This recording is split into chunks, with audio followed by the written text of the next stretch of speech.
અંધાઈનો થઈ કેટલો ખર્ચો થાય? મંદાઈનો થઈને 5,000 પાઉન્ડ આજુબાજુ. એટલી અમાર વરની પેતાઈ જાય હો. એટલે હે બીજા વાપરવાનો પાછળ આ બીજા 5,000 પાઉન્ડ વાપરવાના. અમારા અહીં નાના ખેડૂતને એવા 2 ખેડૂતની પેદાય વેરી કરો ને એટલે થાય. એ ગૌ માતા મિત્રો, આપણે જે ગાય ગામડું ને ખેતીની વાત કરતા હોય તો પરદેશની ધરતી ઉપર જે ધબકતા હોય અને ગુજરાતમાં આ બખરલા ગામમાં ઉતાણી કરવા આવે એવા યુવાન મિત્ર, શું નામ છે તમારું? પ્રકાશભાઈ. આખું નામ કયું? પ્રકાશ મેરુભાઈ કુટી. અને ક્યાં રહ્યો છો? લેસ્ટર. યુકે. ત્યાં શું કરો? સેલ્સમેન. હું સેલ્સમેન. બહુ સરસ. તે અહીંયા અટાણે શું આવ્યા? હોળી માટે ઉદાસરી કરવા. ખાલી હોળી કરવા? તે તમને કોઈ ના ન પાડે? કેટલો ખર્ચો થાય? Person 500 to 1,500 pound. 1,500 પાઉન્ડ. અને 1,500 પાઉન્ડનો આવવા જવાનું બે કે એક સાઈડ? આવવા જવાનું બે થઈ જાય. અને કેટલા દીનું રજા પડે ત્યાં? 1-2 મહિનાની. જો કામ છોડીને આવીએ તો 2 થી 3 મહિનાની. કામ ઉપરથી 1 મહિનાની રજા આપે. સાલું કામમાં જાજુ ન જાવ કંપની વાર હે? તો તમે હોળી કરવા જાવ સ્પેશિયલ હોળી. કેટલા જણા આવ્યા એક પરિવારના? હું, મારો મોટો ભાઈ ને મારા વાઈફ ને હવે 4 જણા. છોકરા બધા ત્યાં છે. અંધાઈનો થઈ કેટલો ખર્ચો થાય? મંદાઈનો થઈને 5,000 પાઉન્ડ આજુબાજુ. એટલી અમાર વરની પેતાઈ જાય હો.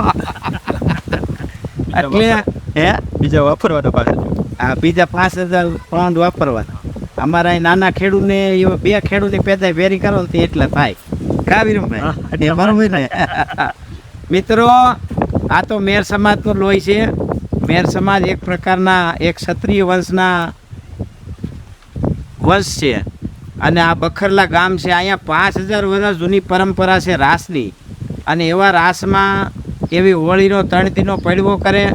અને મિત્રો, દુનિયામાં એક સમાજ એવો છે, હું તો આખો દેશ રખડું છું, કે જેણે આજ પણ એનો પરંપરા નથી મૂકી.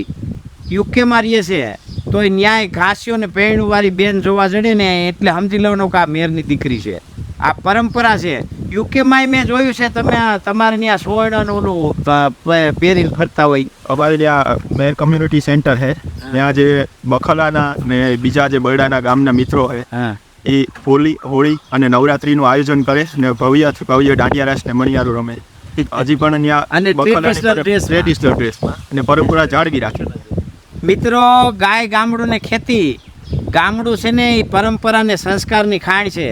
અને ગાય છે ને એ તંદુરસ્તીનો પ્રાણ છે. અને ખેતી છે ને આહારનો આધાર છે. એટલે ગાય ગામડું ને ખેતીની જે વાત કરતા હોય ત્યાં આવા મિત્રો પરદેશની ધરતી ઉપર રહેતા હોય અને આપણી પરંપરાને 100% ફોલો કરતા હોય. પહેરવેશથી માંડી, વાણીથી માંડી, વ્યવહારથી માંડી અને ખાવા પીવા સુધીનું. તો આ એક અદ્ભુતમાં અદ્ભુત સમાજ કહી શકાય એવો આ મેર સમાજનો પરિવાર છે.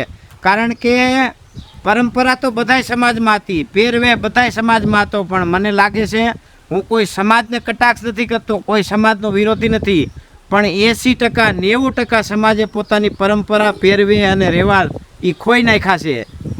આમ કહી તો ઓલા ઇંગ્લિશ થઈ ગયા છે એમ કહી શકાય. એમ એ સમયની અંદર આટલી પરંપરાને જાળવી રાખવી એટલે અદ્ભુત વાત કહેવાય.